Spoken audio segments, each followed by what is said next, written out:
जय Hind friends. Control system की हमारी फर्स्ट यूनिट कंप्लीट हो गई थी। प्रीवियस ईयर क्वेश्चन भी हम लोगों ने सॉल्व कर लिए थे। आज जो हमारी यूनिट स्टार्ट हो रही वो है सेकंड यूनिट, जिसका नाम है टाइम डोमेन एनालिसिस।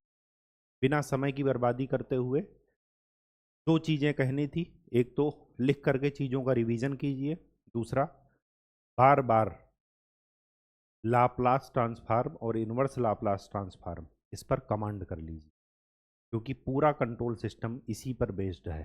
हर जगह आपको लाप्लास और इनवर्स लाप्लास मिलेगा ही मिलेगा। ठीक है, तो चलिए स्टार्ट करते हैं अपना topic, time domain analysis.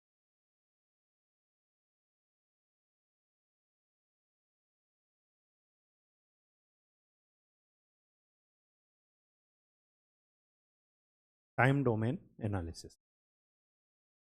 Time domain analysis शुरू करने से पहले हमें सिस्टम के बारे में कुछ चीज़ें जान लेनी है। वो चीज़ें क्या है? देखिए, हर एक सिस्टम में दो चीज़ें होंगी, एक सोर्स एक लोड। अगर सोर्स नहीं होता है तो उसको बोलते हैं पैसिव नेटवर्क। और लोड में हमेशा इलेक्ट्रिकल की बात अगर की जाएगी तो तीन चीज़ें रहेंगी, आर एल और सी। इसी तरह मैकेनिकल की बात की जाएगी तो मास रहेगा, स्प्रिंग रहेगा, फ्रिक्शन रहेगा। और अगर रोटेशनल सिस्टम की बात की जाएगी तो इनर्सिया रहेगा, टार्क रहेगा, उसकी बात की जाएगी। तो आर अगर क्या है? रेजिस्टेंस, एनर्जी डिसिपेटिंग एलिमेंट है। एनर्जी को क्या करता है? डिसिपेट करता है या कंज्यूम करता है। लेकिन एल और सी ये एनर्जी को कंज्यूम नहीं करते, ये एनर्जी को स्टोर करते हैं। और अगर कोई एनर्जी स्टोरिंग एलिमेंट है और अगर आपने सिस्टम को स्टेट चेंज करने की कमांड दी, सपोज राडार है, राडार का एक कंट्रोल सिस्टम होगा, आपने कमांड दी कि 5 डिग्री नॉर्थ रोटेट कीजिए, तो लॉ ऑफ इनर्शिया काम करेगा ही करेगा कि जब तक आप एक्सटर्नल फोर्स नहीं लगाएंगे, एक्सटर्नल कमांड नहीं देंगे, वो जैसा है वैसा ही रहेगा। तो जैसे ही आपने एक्सटर्नल कमांड दी कि 5 डिग्री नॉर्थ या ईस्ट रोटेट होइए, तो वो अपनी इनिशियल स्टेज से फाइनल स्टेज तक जाने में कुछ ना कुछ टाइम लेगा। टाइम क्यों लेगा? क्योंकि उसके पास एनर्जी स्टोरिंग एलिमेंट है। हम हम और आप अगर एक शांति से बैठे हैं और किसी ने घर में कहा कि एक गिलास पानी लेकर के आओ, तो कोई शक्तिमान या रजनीकांत बन करके आप जादू से तो पानी ला नहीं देंगे। आप उठेंगे, जाएंगे, ग्लास लेकर के आएंगे। तो ये जो आपको टाइम लग रहा है, क्यों? क्योंकि आपने स्टेट चेंज की। जब भी आप स्टेट चेंज करेंगे आपको कुछ ना कुछ टाइम लगेगा। तो इनिशियल स्टेट से फाइनल स्टेट तक आने में जो टाइम लगता है और उस दौरान आपका जो रिस्पॉन्स रहता है, जो आउटपुट रहता है, उसको बोलते हैं ट्रांजिएंट टाइम या ट्रांजिएंट रिस्पॉन्स। जो आपने टाइम लिया एक स्टेज से दूसरे स्टेज तक आने में, उसको बोलते हैं ट्रांजिएंट टाइम। जो आपका आउटपुट रहा इनपुट इनिशियल स्टेज से फाइनल स्टेज तक आने में, उसको बोलते हैं ट्रांजिएंट रिस्पॉन्स। इस दौरान जब आप फाइनल पहुंच गए तो एक स्टेडी स्टेट आ जाएगी। आपसे कहा गया पानी ले आओ, आप गए, पानी लेकर के ला करके दे दिए। अब जब आप पानी लेकर के ला करके दे दिए, तो देने के बाद आप स्टेबल तरीके से जो भी काम करना होगा करेंगे या बैठेंगे। तो वो जो फाइनल स्टेट है, जब आपने अपना काम कर लिया, कमांड को फॉलो कर लिया, तो उसको बोलते हैं स्टेडी स्टेट। तो कहने का ये मतलब है कि नॉर्मल ह्यूमन बीइंग हो या कोई कंपोनेंट हो या कोई मशीन हो, एक कमांड को फुलफिल करने के लिए उसको अपनी स्टेट चेंज करनी पड़ेगी। ये जो एनर्जी का स्टेट चेंज होता है, इसमें टाइम लगता है। क्यों टाइम लगता है? क्योंकि उनके पास एनर्जी स्टोरिंग एलिमेंट हैं। अगर मास की बात करें तो उनके पास इनर्सिया हैं। अगर टार की बात करें तो उनके पास रोटेशनल मोमेंटम है। वहाँ पर भी रोटेशनल इनर्सिया होगा, जिसको आप जे कहते थे।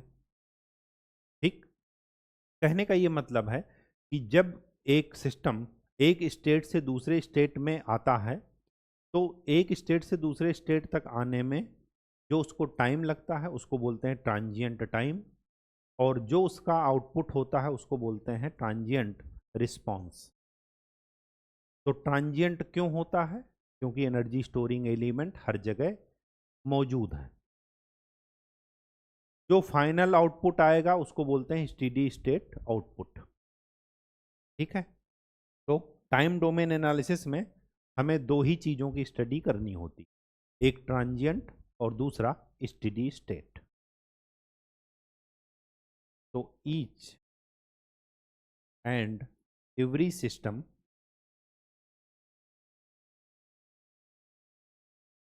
Has some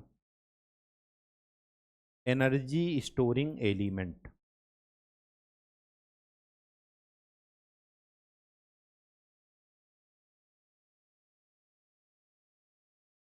due to which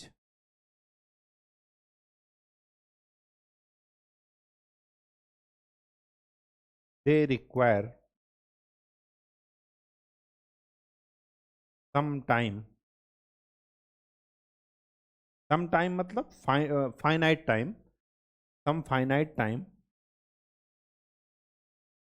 to change their energy state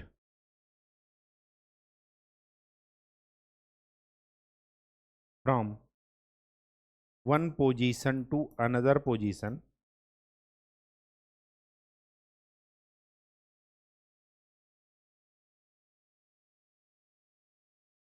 from one position to another position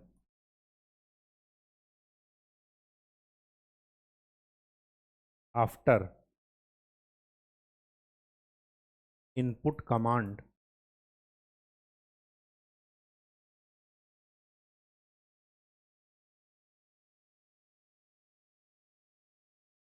the time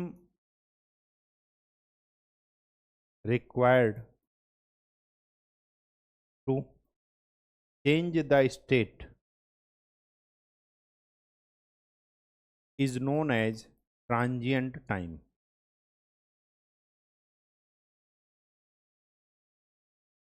Transient time. And the response का मतलब output of system at that time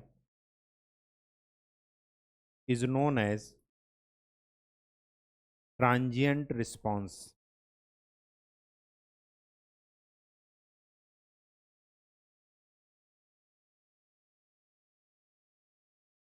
तो कोई पूछे अगर आपसे कि ट्रांजिएंट होता क्यों है तो आप क्या बताएंगे? एनर्जी स्टोरिंग एलिमेंट के कारण। अगर एनर्जी स्टोरिंग एलिमेंट ना हो तो ट्रांजिएंट कभी नहीं होगा। ठीक है, चलिए,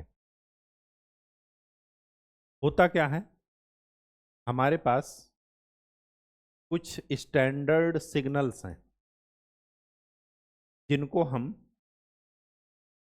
इनपुट के रूप में इस्तेमाल करेंगे।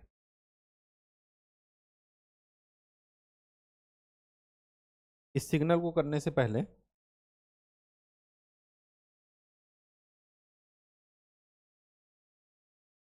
ये है हमारा इनपुट RT, इसका कुछ ना कुछ मैग्नीट्यूड है, सपोज के ले लेते हैं। ये हमारा आउटपुट CT, ये जो डैश लाइन है इसको बोलते हैं रेफरेंस इनपुट, और रेफरेंस इनपुट वही है जिसको आप के बोल रहे हैं, तो ये के है। तो इसके करस्पॉन्डिंग जो रिस्पांस होता है ये कुछ ऐसा होता है।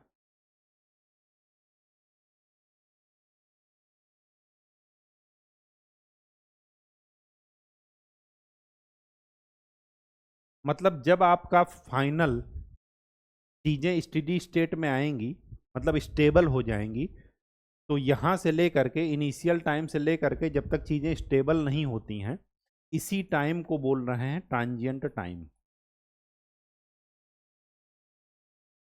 इस समय सिस्टम की आप स्टेट डिसाइड ही नहीं कर सकते कि क्या है, ठीक है। और ये है क्या, इस समय जो आउटपुट है ये पूरा, इसको बोलते हैं क्या, ट्रांजिएंट आउटपुट या ट्रांजिएंट रिस्पॉन्स। यहां पर सिस्टम स्टेबल हो गया तो इसको बोल देंगे स्टेडी स्टेट। इस समय जो आउटपुट होगा उसको बोल देंगे स्टेडी स्टेट रिस्पॉन्स।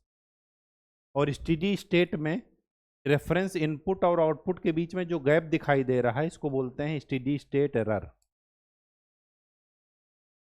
क्या बोलते हैं, steady state error. Steady state error क्या होती है, जब सिस्टम स्टेबल हो, ट्रांजिएंट खत्म हो जाए, तो उस समय हम ये देखेंगे कि हमने जो डिजायर्ड इनपुट दिया था क्या आउटपुट उसके करस्पॉन्डिंग पहुंच गया या नहीं। अगर हमने 5 डिग्री नॉर्थ राडार को मूव करने की कमांड दिया था तो राडार 5 डिग्री पहुंचा या 4.98 पर ही रह गया, तो जो 0.2 डिग्री की एरर आई, 0.02 डिग्री की, ये क्या है, स्टेडी स्टेट एरर। ठीक, चलिए अब देखते हैं कुछ हमारे पास स्टैंडर्ड सिग्नल्स हैं जिनका इस्तेमाल हम करेंगे। ठीक है, तो टाइप्स ऑफ सिग्नल्स में हमारे पास 4 टाइप के सिग्नल हमें पढ़ने हैं। एक है यूनिट इम्पल्स या इम्पल्स सिग्नल, दूसरा है unit ramp, sorry unit step, तीसरा है यूनिट रैंप या रैंप सिग्नल,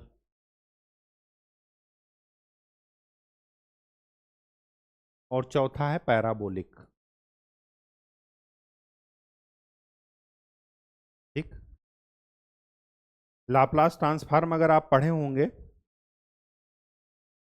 तो आप ये देखेंगे, अभी मैं डिराइव भी करूंगा लेकिन यहीं पर नोट कर लीजिए, जब हम इधर से इधर आएंगे तो हम क्या करेंगे, इंटीग्रेशन। क्या करेंगे, इंटीग्रेशन। मतलब यूनिट इम्पल्स का इंटीग्रेशन कर देंगे तो यूनिट स्टेप मिल जाएगा, यूनिट स्टेप का इंटीग्रेशन कर देंगे तो यूनिट रैंप मिल जाएगा, और यूनिट रैंप का इंटीग्रेशन कर देंगे तो क्या मिल जाएगा, पैराबोलिक। तो रिवर्स चलते हैं, अगर इधर से इधर चलना है तो क्या करेंगे, डिफ्रेंसिएशन, d/dt। कहने का ये मतलब है यूनिट स्टेप का अगर मैं डेरिवेटिव कर देता हूं तो मुझे क्या मिल जाएगा, यूनिट इम्पल्स। यूनिट रैंप का कर देता हूं तो मुझे क्या मिल जाएगा, यूनिट स्टेप। और पैराबोलिक का कर देता हूं तो क्या मिल जाएगा, यूनिट रैंप। एक बात तो यहां पर ये ध्यान में रखना है। दूसरी बात इनकी डिफिनीशन, डिफिनीशन जरा देख लेते हैं। यूनिट इम्पल्स सिग्नल को डेल्टा टी से डिनोट करते हैं, डेल टी लिखते हैं। इसकी डिफिनीशन ये है कि जब टी 0 के इक्वल होता है तो उसकी वैल्यू होती है 1, और टी जब 0 से बड़ा हो या जब 0 से छोटा हो तो इसकी वैल्यू होती है 0।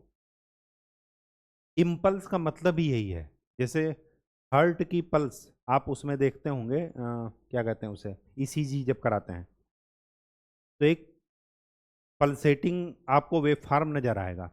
मतलब 1 सेकंड में लगेगा बहुत ऊंचा जा रहा है और 1 सेकंड में लगेगा बहुत नीचे जा रहा है। तो यूनिट इम्पल्स में यही होता है कि एक पर्टिकुलर टी की वैल्यू पर ये इनफाइनाइट तक पहुंच जाएगा, लेकिन इनफाइनाइट तक ना हो करके अगर इसका मैग्नीट्यूड 1 है तो इसको बोलेंगे यूनिट इम्पल्स। इसी वजह से इसको यूनिट बोल रहे हैं, यूनिट का मतलब इसका मैग्नीट्यूड है 1। तो ये है t इज इक्वल टू 0 पर, t जब 0 से बड़ा है तो इसकी वैल्यू है 0, t जब 0 से छोटा है इसकी वैल्यू है 0।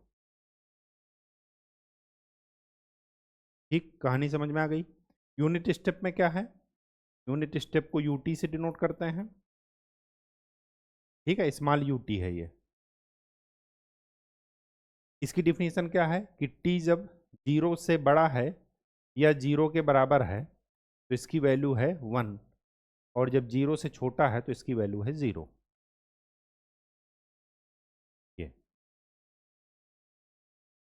QT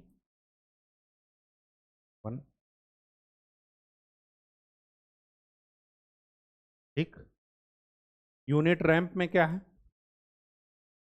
RT is equal to T when T greater than और equal to 0, when T less than 0, तो इसकी वैल्यू है 0। इसकी डिफिनीशन ये, y is equal to X line तो ऐसे ही जाती है, ठीक है। इसका स्लोप है 1, इसी वजह से इसको यूनिट रैंप बोल रहे हैं। और पैराबोलिक, पैराबोलिक को किससे डिनोट करेंगे? किसी से भी डिनोट कर लीजिए, इसका कोई सिंबल नहीं होता। यह है टी स्क्वायर,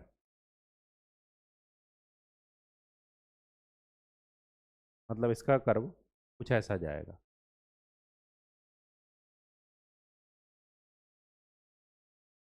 ठीक है। अगर मैं इसका लाप्लास लेता हूं, इसका अगर मैं लाप्लास निकालता हूं तो इसकी वैल्यू आ जाएगी 1।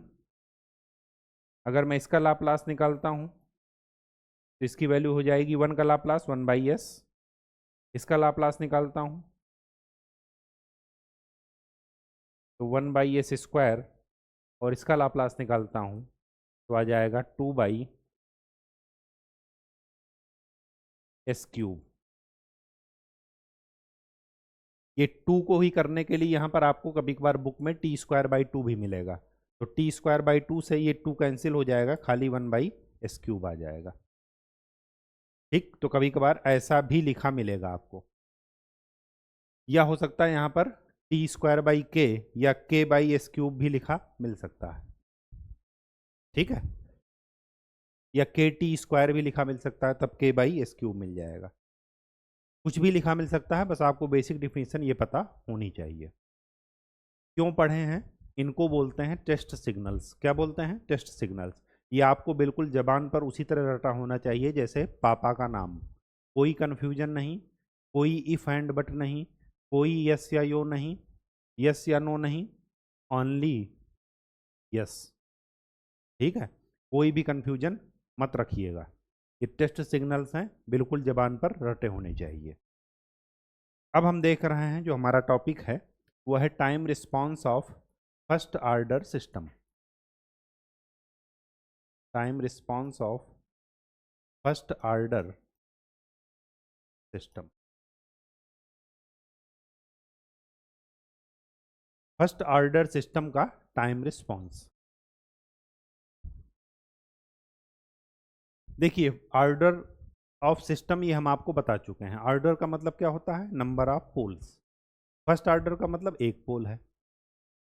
वो अलग बात है कि पोल कहाँ है। अगर पोल ओरिजिन पर होगा तो वही सिस्टम का टाइप बता देगा। ये आपको बताएंगे, नहीं बताए हैं? अगर ना बताए हों तो नोट कर लीजिए, अलग से नोट कीजिएगा। ये type of system. Type of system का मतलब क्या है? Number of poles at origin. और ऑर्डर ऑफ सिस्टम क्या होता है? नंबर ऑफ पोल्स, जैसे जैसे अगर कहा जाए 1/s s+1, ठीक है, तो कितने पोल हुए?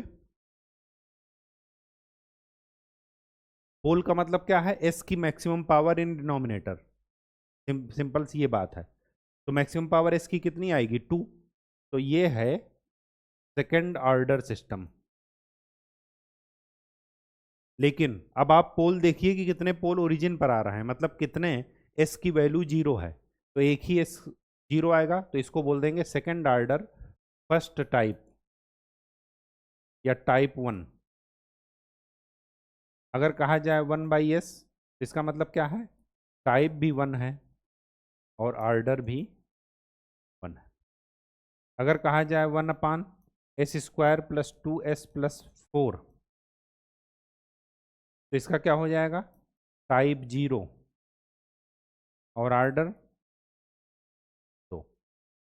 तो टाइप और ऑर्डर को एक ही मत समझिएगा। Number of poles at origin क्या बताएगा? टाइप। देखिए ऑर्डर 2 है लेकिन टाइप क्या है? 0। ठीक है, चलिए अब वापस से अपने सिस्टम पर आते हैं। तो यहाँ पर फर्स्ट ऑर्डर सिस्टम है, टाइप की बात नहीं की जा रही है।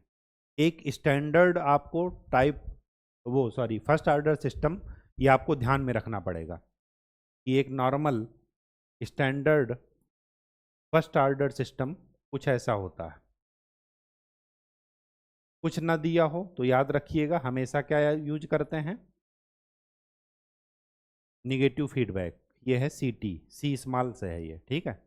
ये एक फर्स्ट ऑर्डर सिस्टम है। फीडबैक क्या लेना है? 1। ये सिस्टम फिक्स है। अब इसी से हम कंपेयर करेंगे जो टेस्ट सिग्नल है हमारे पास 3 4, उनको हम दे करके इसको टेस्ट करेंगे, ठीक है, कि क्या रिस्पांस रहता है। तो चलिए फर्स्ट हमारा है if are T is unit impulse signal. हमने क्या दिया इनपुट में? Unit impulse. यूनिट इम्पल्स का क्या मतलब है कि आर टी की वैल्यू किसके इक्वल है? डेल टी के। तो आर एस की वैल्यू किसके इक्वल हो जाएगी? 1, क्योंकि डेल टी का लाप्लास क्या होता है? 1। ठीक है, चलिए अब जरा इसका आउटपुट बाई इनपुट का रेशियो निकालते हैं, C S by R S. क्या होता है क्लोज लूप में? जी और एच की वैल्यू है 1, तो जी अपान 1 प्लस जी एच।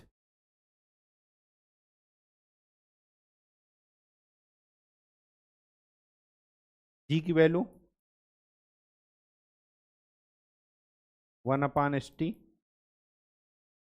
और ये 1 अपान 1 plus 1 by S T into 1, तो क्या मिला?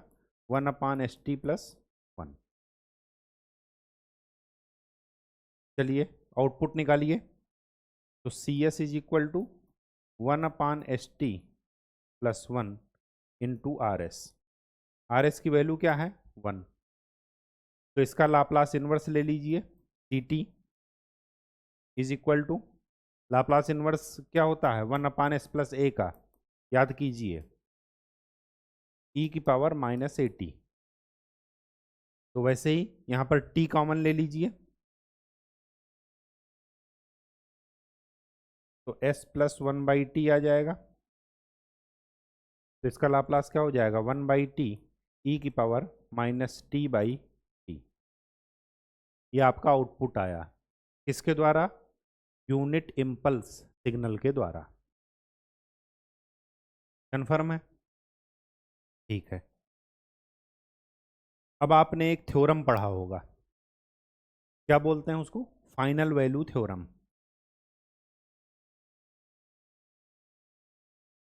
फाइनल वैल्यू थ्योरम क्या कहती है? कि जब सिस्टम का ट्रांजिएंट पीरियड खत्म हो जाए, मतलब लिमिट, हाँ, T tending to infinite F T is equal to limit S tending to 0 S F S.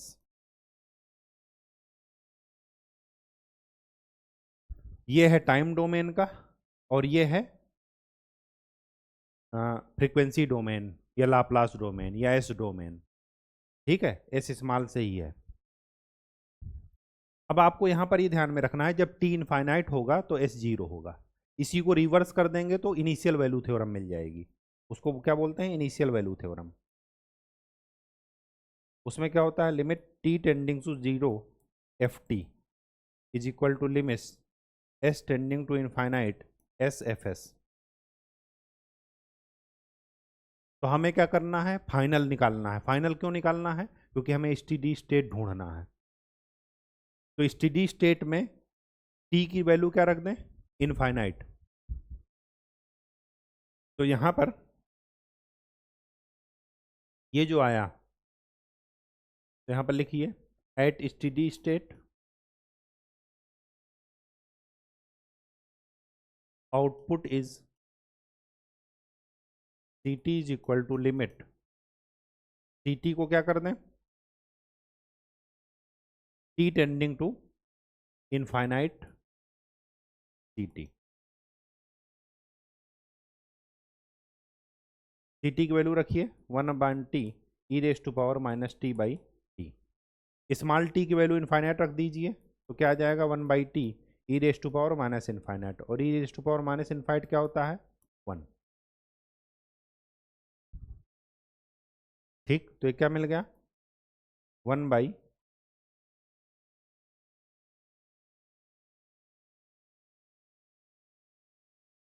ठीक है। तो याद रखिएगा कि यहाँ पर इतनी एरर रहेगी रहेगी, और टी क्या है यहाँ पर, ये टी भी यहाँ पर लिख लीजिए। टी को बोलते हैं क्या, टाइम पीरियड।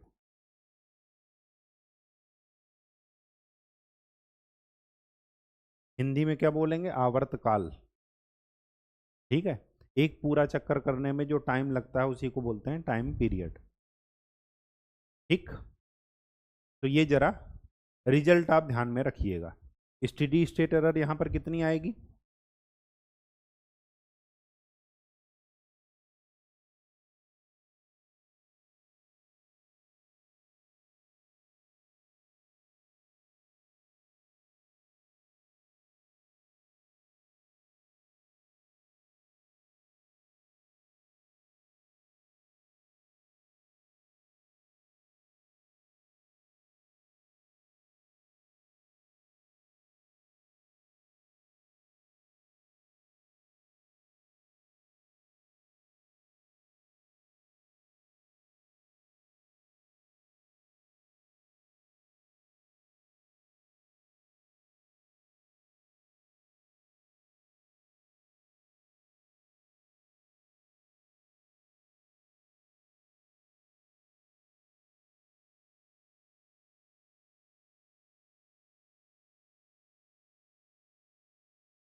ठीक है। तो सी टी की वैल्यू क्या आ गई 1/t इनफाइनाइट टाइम पर। इसका मतलब ये हुआ कि आपका हमेशा जो है एरर रहेगी। ठीक, चलिए अब देखते हैं unit step second, unit step signal. जब हम यूनिट स्टेप सिग्नल इनपुट में देते हैं तो हमारा रिस्पांस कैसा होगा, हमारा आउटपुट कैसा होगा वो देखना है। तो C S by R S is equal to क्या था 1/ST+1, यही था। यूनिट स्टेप सिग्नल इनपुट के रूप में दिया गया है तो R T is equal to है यू टी, तो R S is equal to क्या है 1/S। आर एस की वैल्यू 1/S रख दीजिए, तो C S is equal to क्या मिलेगा 1/ST+1 इंटू 1/S। तो इसको दो पार्ट में ब्रेक कर लीजिए, A/S प्लस B/ST+1। ए की वैल्यू क्या मिलेगी 1, और बी की वैल्यू क्या मिलेगी -1/T। बी की वैल्यू मिलेगी -T। कैसे निकाले हैं, पार्शियल फ्रैक्शन से निकाले हैं। ठीक है, ए की वैल्यू निकालना है तो S equal to zero, S equal to zero यहाँ पर पुट कर दीजिए। केवल ऐसे जगह पर मत पुट कीजिएगा जो इनफाइनाइट बना दे, ये इनफाइनाइट बना देगा तो इसको छोड़कर बाकी जगह पुट कर दीजिए, तो ए की वैल्यू मिल जाएगा 1। इसी तरह एस इज इक्वल टू यहाँ से क्या मिला -1/T। ऐसी जगह मत रखिएगा जो जीरो बना दे, तो ये जीरो बना देगा, इसको हटा दीजिए। तो एस इक्वल टू यहाँ पर -1/T रखेंगे तो क्या मिलेगा -T।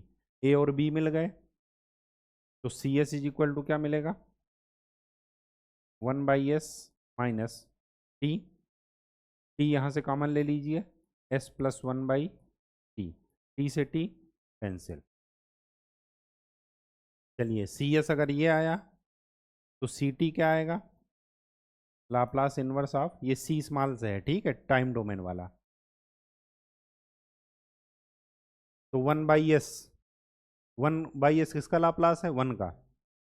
तो 1 माइनस ये क्या है? 1/s plus A E raise to power minus T by. तो सी टी की वैल्यू ये आ गई। अब आपको ध्यान में ये देखना है कि सी टी की वैल्यू अगर ये आ गई तो steady state error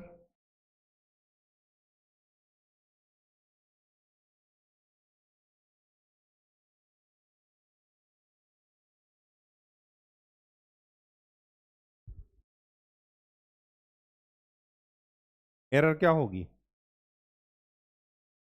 E T is equal to R T minus C T.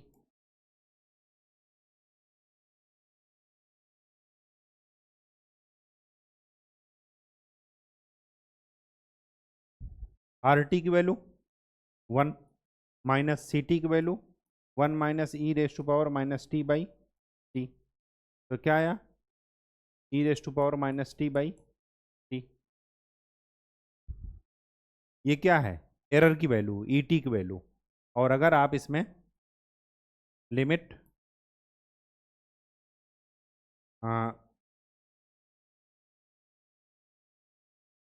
Final value theorem लगाइए, t test tending to infinite, तो क्या मिल जाएगा? तो limit T tending to infinite e raise to power minus T by t. तो क्या आ जाएगा? E raise to power minus infinite, और e raise to power minus infinite की वैल्यू क्या होती है? 0। ठीक है, कहानी समझ में आ गई? तो स्टेडी स्टेट एरर क्या आ जाएगी? 0। मतलब इसका रिस्पॉन्स कुछ ऐसा आएगा, अगर ये 1 है जा करके एक बार फाइनल में इनपुट को गेन कर लेगा, अचीव कर लेगा। इसका रिस्पॉन्स भी ध्यान में रखिएगा। अब यहाँ पर जरा इस एक्सप्रेशन में हमें कुछ चीज़ें ध्यान में रखनी है, कुछ कंक्लूजन नए निकालने हैं। C T is equal to क्या मिला? 1 minus E raise to power minus T by T. यहाँ से भी अगर आप इसका इनफाइनाइट टाइम पर निकालेंगे कि आउटपुट स्टेडी स्टेट आउटपुट क्या होगा, वो तो हमने एरर निकाल लिया। अगर मैं स्टेडी स्टेट आउटपुट निकालूं तो limit T tending to infinite c t, तो limit T tending to infinite 1 minus E raise to power minus T by t. तो ये क्या मिलेगा? Limit T tending to infinite 1 minus यहाँ पर e raise to power minus infinity, e raise to power minus infinity क्या होता है? 0। तो इसकी वैल्यू क्या आ जाएगी? 1। फिर स्टेडी स्टेट आउटपुट किसके बराबर हो जाएगा? 1 के बराबर। 1 क्या है? इनपुट। तो जब आउटपुट और इनपुट बराबर हो गए तो एरर रहेगी? स्टेडी स्टेट नहीं रहेगी, 0 आ गया। ठीक है। अच्छा, एक चीज़ और, ये शायद ये जो है ये गलत है, ये 1 नहीं, ये 0 होगा।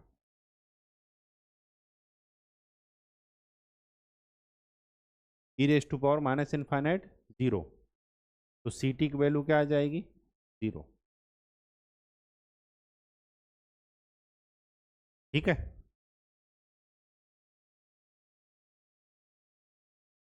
यहाँ पर steady state output C T क्या आ जाएगा? 1। एरर क्या आ रही है? 0। ठीक है, किसके लिए? यूनिट स्टेप के लिए। ठीक है, चलिए अब क्या देखना है? अब देखना है unit ramp.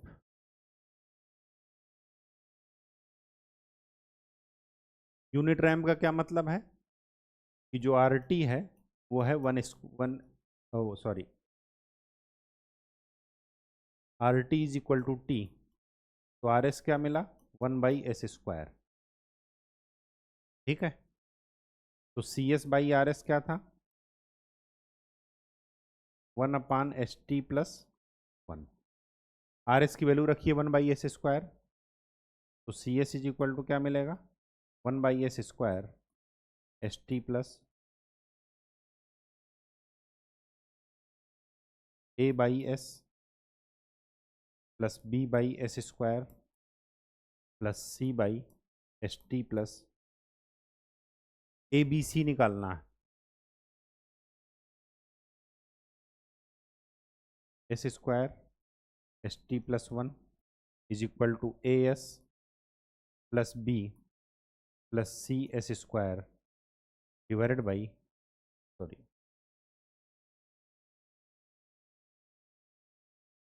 A S T plus one plus B S T plus one plus C S square divided by S square S T plus one. Partial fraction करना आपको आता होगा, वही है फार्मूला यूज किए हैं। तो one is equal to a t s square plus a S plus b t s plus B plus C S square.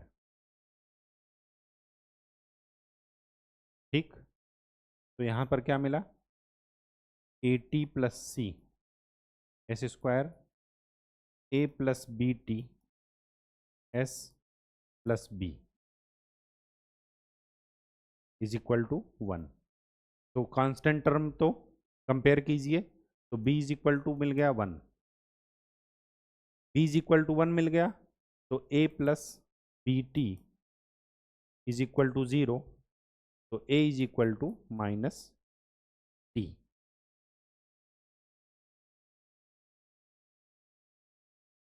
a is equal to minus t मिल गया, a is equal to minus t मिल गया, तो c is equal to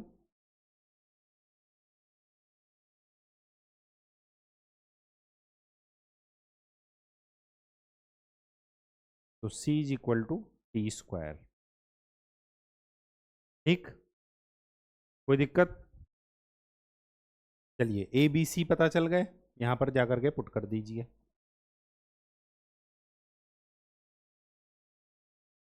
तो C S is equal to minus T by S plus one by S square. T की value क्या है, T square.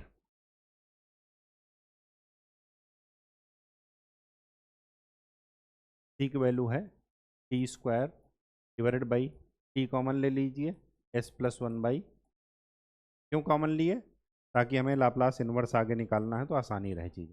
चलिए लाप्लास इन्वर्स निकाल दीजिए। Laplace inverse of c S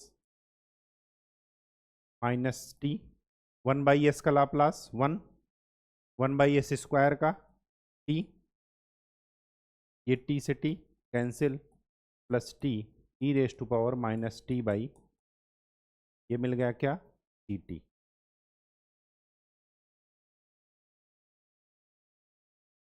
ठीक, अगर मैं सी टी की वैल्यू इनफाइनाइट टाइम पर निकालूं, स्टेडी स्टेट आउटपुट जिसको आप कहते हैं, स्टेडी स्टेट आउटपुट, तो सी टी की value limit T tending to infinite कर दीजिए, और जब टी टेंडिंग टू इनफाइनाइट होगा तो ये इनफाइनाइट हो गया, तो इनफाइनाइट में जो जुड़ेगा वो क्या बन जाएगा, इनफाइनाइट। अगर मैं स्टेडी स्टेट एरर निकालूं,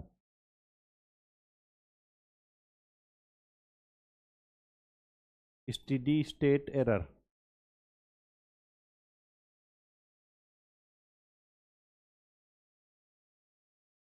E T is equal to R T minus C T. Are T है क्या, टी, तो टी माइनस सी टी की वैल्यू,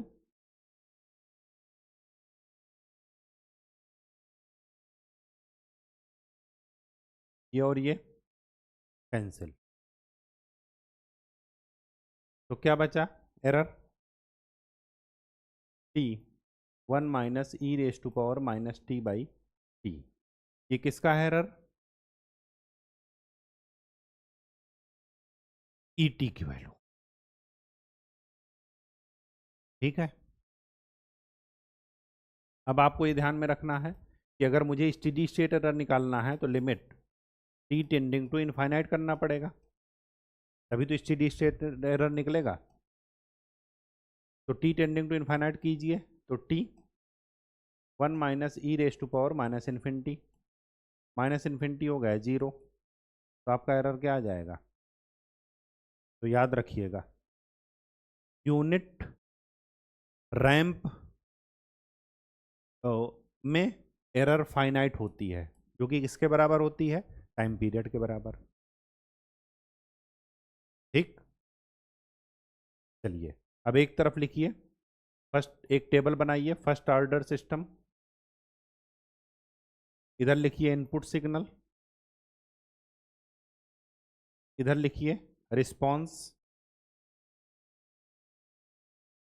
और इधर लिखिए एरर।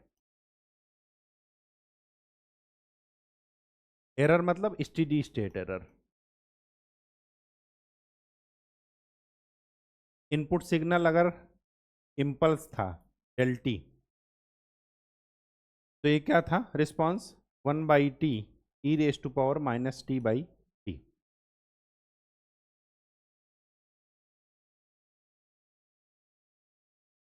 एरर क्या थी? 0।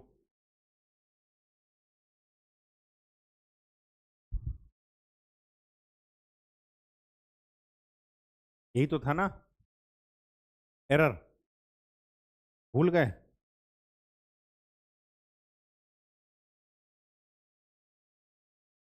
ये टी आपका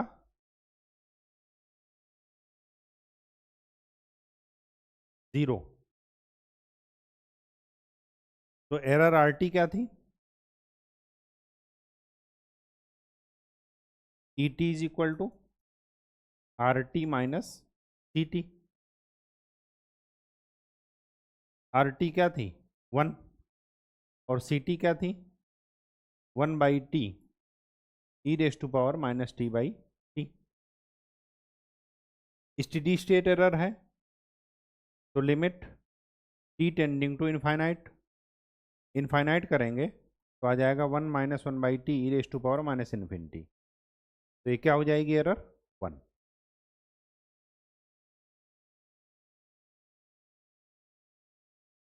तो इस टेबल में ये 0 की बजाय क्या आ जाएगा?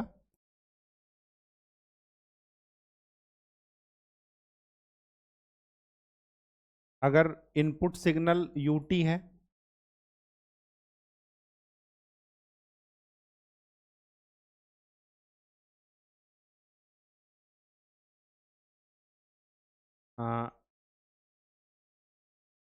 यूनिट इम्पल्स के लिए ये है, यूनिट स्टेप के लिए 1/s है, तो क्या था output? 1 minus E raise to power minus t/t। और यहाँ पर स्टेडी स्टेट एरर क्या आई? 0। निकाल कर आपने देख ही लिया। फिर इनपुट क्या था? यूनिट रैंप, तो टाइम रिस्पॉन्स क्या आया? t minus T plus t E raise to power minus t/t। और यहाँ पर स्टेडी स्टेट एरर क्या आई? यहाँ पर स्टेडी स्टेट एरर आई t के बराबर।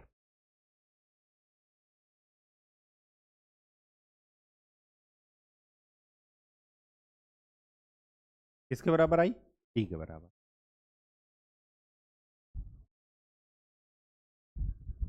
ये टेबल आपके बहुत काम की चीज, नेक्स्ट लेक्चर में सेकंड ऑर्डर सिस्टम का करेंगे, तब आपको बताएंगे कि ये क्यों काम की चीज है।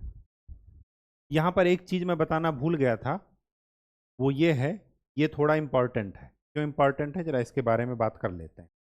यूनिट स्टेप, ठीक। अच्छा एक चीज और मैं आपको बता दूं, यहीं से मैं देख लेता हूं।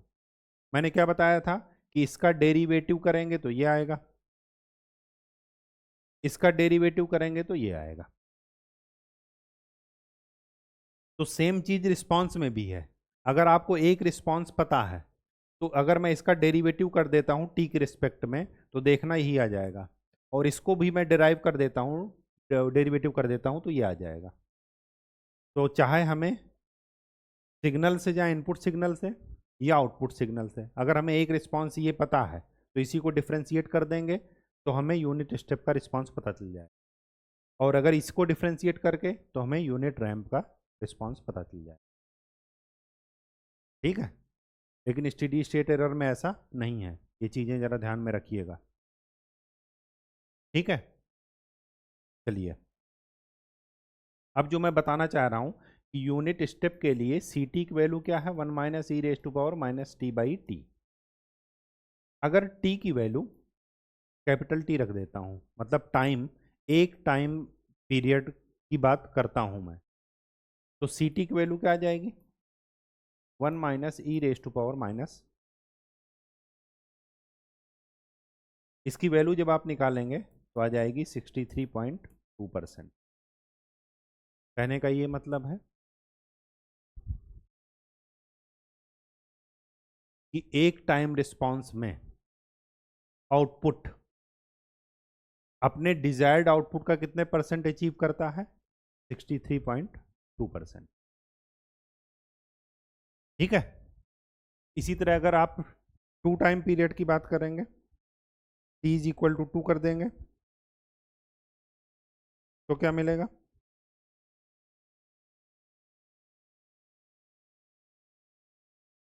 t इज इक्वल टू 2 कर देंगे तो आप देखेंगे 84 के आसपास आ जाएगा परसेंट। तो यहीं से टाइम रिस्पॉन्स की डिफिनीशन भी देते हैं कि टाइम रिस्पॉन्स वो टाइम है जब आउटपुट अपने डिजायर्ड आउटपुट का कितने परसेंट अचीव कर लेता है, 63.2%। तो इफ 2% टोलरेंस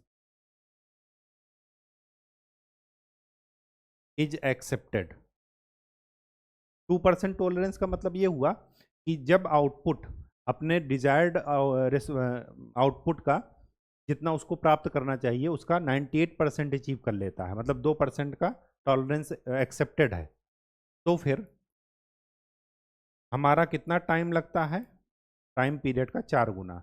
इसको बोलते हैं स्टेडी स्टेट टाइम। क्या बोलते हैं,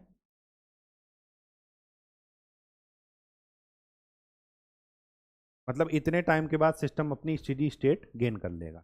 अगर इस 2% की बजाय 5% कर दूं मैं टोलरेंस एक्सेप्टेबल, तो टाइम रिस्पॉन्स कितना, टाइम कितना लगेगा, 3t। ठीक है, ये दोनों आप ध्यान में रखिएगा।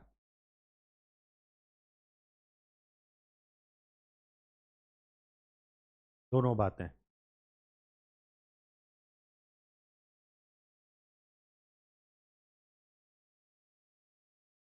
अगर टाइम ज़्यादा लग रहा है इसका मतलब कि सिस्टम का रिस्पॉन्स क्या है, फास्ट है या स्लो है, स्लो है। तो याद रखिएगा ये जो टी है ये बताता है रिस्पॉन्स या स्पीड ऑफ रिस्पॉन्स। अगर टी ज़्यादा है तो इसका मतलब स्लो सिस्टम है, अगर टी कम है तो इसका मतलब फास्ट सिस्टम है। ठीक, बात समझ में आ गई, कोई दिक्कत। अच्छा, वापस जरा आ जाइए इस टेबल पर।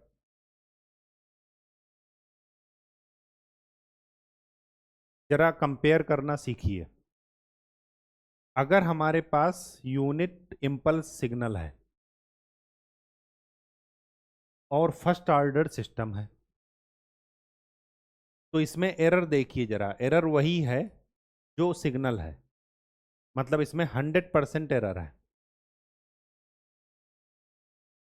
लेकिन अगर यूनिट स्टेप सिग्नल है और फर्स्ट ऑर्डर सिस्टम है तो एरर क्या है, 0, स्टेडी स्टेट एरर। और अगर यूनिट रैंप है और फर्स्ट ऑर्डर सिस्टम है तो एरर किसके बराबर है, टाइम रिस्पॉन्स के बराबर है, टाइम पीरियड के बराबर है। तो फर्स्ट ऑर्डर सिस्टम, और यहाँ पर ऑर्डर क्या है, 0, क्योंकि यहाँ पर कोई पोल नहीं है। तो अगर order first order system input के ऑर्डर से ज़्यादा है, मतलब सिस्टम का ऑर्डर इनपुट सिग्नल के ऑर्डर से ज़्यादा है, तो एरर 100% आती है। अगर यहाँ पर हम इनफाइनाइट रख देते हैं, जो कि इम्पल्स सिग्नल की क्वालिटी है, मैंने बताया ना इम्पल्स सिग्नल छोटे टाइम पीरियड में बहुत बड़ा मैग्नीट्यूड अचीव करता है। अगर यूनिट इम्पल्स लिख रहे हैं तो उसका मैग्नीट्यूड है 1, अगर खाली इम्पल्स लिखते हैं तो उसको इनफाइनाइट दिखाते हैं, मतलब ऐसा दिखाते हैं ये इनफाइनाइट तक चला गया, तो उस समय एरर क्या होगी, इनफाइनाइट, आप मेजर नहीं कर सकते। और यहीं से कंक्लूजन निकाल लीजिए कि अगर सिस्टम का आर्डर इनपुट के आर्डर के बराबर है तो एरर 0 देगा। अगर सिस्टम का आर्डर इनपुट के आर्डर से ज़्यादा है तो एरर इनफाइनाइट देगा। अगर सिस्टम का आर्डर इनपुट के आर्डर से कम है तो एरर फाइनाइट होगा, 0 नहीं होगा, finite, finite error, 0 error, infinite error. कहानी समझ में आ गई? ऑल क्लियर, कोई कंफ्यूजन मत रखिएगा। कभी भी कोई डाउट हो, मैक्सिमम 2 मिनट लगेंगे डिराइव करने में। जो मैंने किया वही आपको भी बताऊंगा, मैंने इसको याद रखा है, तो इससे यहाँ तक पहुँचने में बहुत ही आसान है और याद रखने की ज़रूरत भी नहीं पड़ेगी। जैसे मैं आपको पढ़ाते पढ़ाते ही चीज़ें याद हो जाती हैं, वैसे ही आप 1-2 बार डिराइव करेंगे, चीज़ें याद हो जाएंगी अपने आप। उतना ही काम का है और वही आपको याद रहेगा एग्जामिनेशन। ठीक है, तो आज के लिए इतना ही। नेक्स्ट लेक्चर में हम लोग सेकेंड ऑर्डर सिस्टम की बात करेंगे, वहाँ पर फिर से ये सारे सिग्नल इनपुट दे करके करेंगे और ऐसे ही डिराइव करेंगे। कोई भी कन्फ्यूजन वाली बात मत रखिएगा। जो हमारा स्टैंडर्ड सिग्नल है यही 3 हैं, उनमें भी सबसे इम्पॉर्टेंट है ये यूनिट स्टेप। ठीक, तो इसको ज़रूर अच्छे से कर लीजिए। तो आज के लिए इतना ही, नेक्स्ट लेक्चर में मिलते हैं नए टॉपिक के साथ। तब तक आपके से एक ही गुजारिश है, प्रीवियस ईयर क्वेश्चन सॉल्व करते रहिए और चीज़ों का रिवीजन करते रहिए। कोई डाउट हो तो पूछते रहिए। धन्यवाद।